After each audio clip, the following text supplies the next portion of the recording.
Welcome back to my channel, guys. Today let's talk about something related to the meaning, the purpose, or the core value of our lives when AI can do most of the stuff we humans can do. Nowadays we've definitely felt a huge amount of anxiety from social media because AI is taking over everything. Let me give you an example. The anime called Spirited Away. I bet you should know it, right? But do you know the total cost and time to produce it? As far as I remember, it was around 19.2 million US dollars, 1 year plus 5 months. And this means we need to spend 2,560 US dollars and around 4 days just to make 1 second of it. But now we got Dance. And how much does it cost?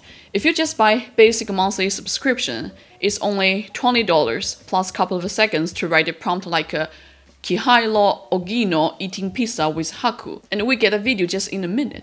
It feels like whatever we humans can do, AI can do it 10 times better and faster. So it doesn't make any sense anymore if we upskills ourselves to compete with AI. We literally have zero chance of winning, right?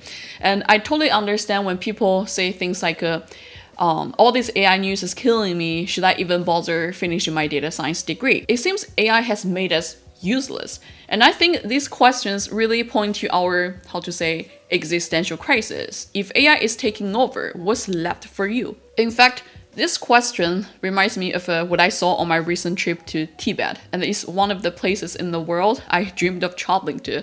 I finally realized my dream last month, so when the flight just landed at the local airport, I was so impressed by the vibe there. Like a countless grand mountains stand there and continue endlessly.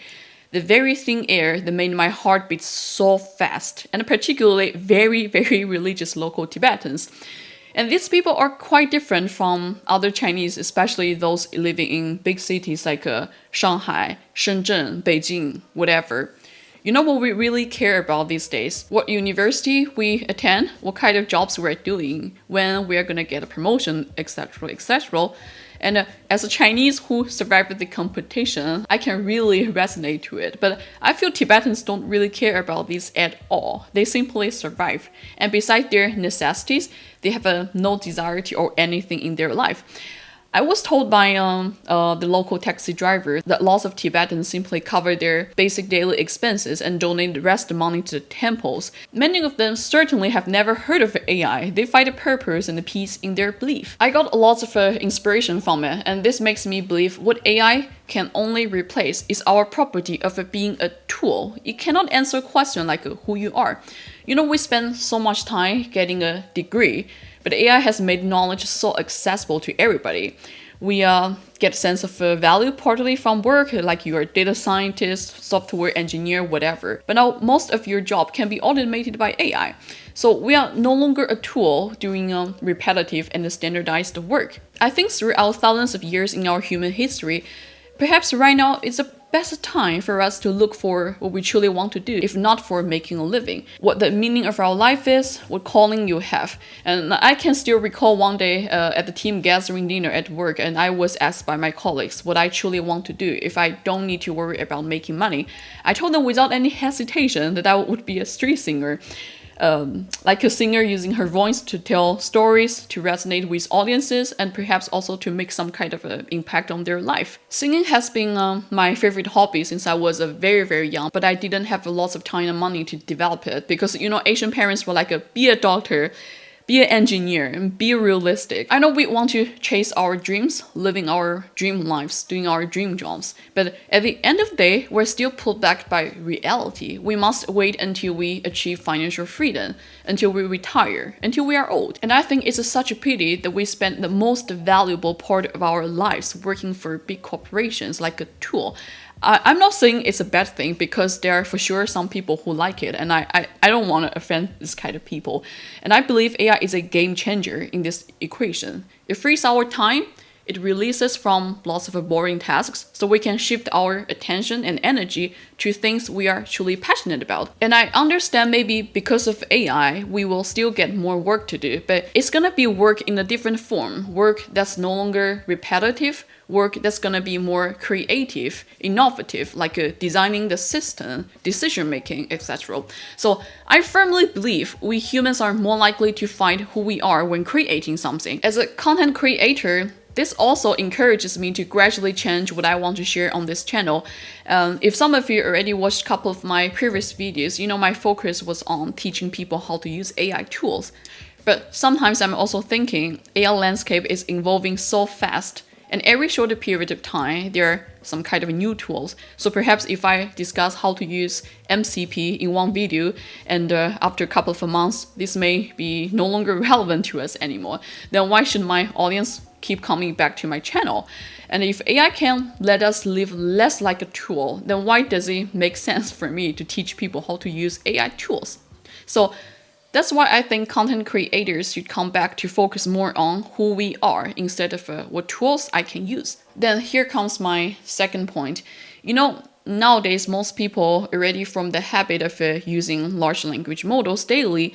We want to search for something, then we may choose ChatGPT over Google. We delegate our coding work to DeepSeek, to Cloud AI, whatever. We feed lots of input data into AI and get very detailed analysis back.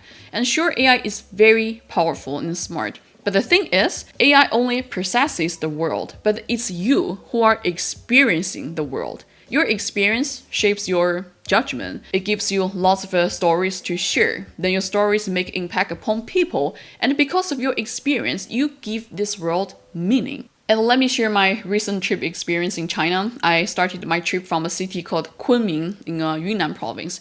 The altitude there is around 1,800 meters. Then I gradually moved into the next city and slowly climbed the altitude to 2,000 meters in Dali, 2,400 meters in Lijiang, 3,300 meters in Shangri-La, then 3,700 meters in Lhasa, you know, the capital city of Tibet. And from there, I went to 4,200 meters, 4,700 meters, until I reached around 5,190 meters. And throughout the journey, I feel the air gets thinner and thinner, so I adjusted my actions according to the feelings of my body, my skin, my lungs, my fear, etc. Then I decided when to walk slowly, when to stop completely, when to take anti-altitude sickness pills, when to use oxygen bottle, and turn on the oxygen concentrator in the hotel. AI will never have this judgment because it simply doesn't have a body to die. Then I returned from the trip and shared my experience with my colleagues. And one guy from my team was very, very impressed. And I was so surprised when he said to me, if I want to die, I want to die in such adventure.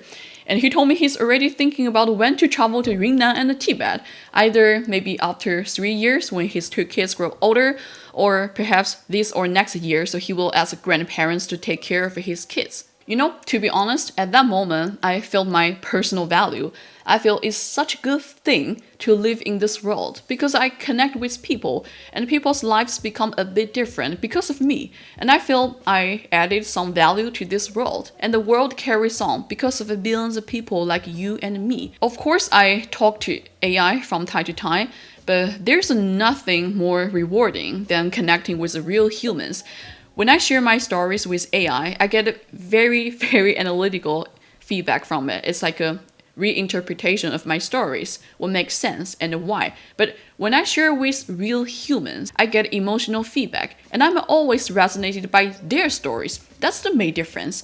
And I think our experience has so much value and it can never be replaced by AI because once what you experience ends, it will just fade into memory. It cannot be transferred or archived. You know, the very thin air I breathed in Tibet, the minus 20 degrees at around 5,190 meters, the frozen salt lake sitting at 4,700 meters, my dropping blood oxygen level, my very fast heartbeat, they were just gone. They are so valuable to me because I have already lost them. And of course, I can tell every detail to AI and it will be stored in the conversation history if it doesn't get deleted.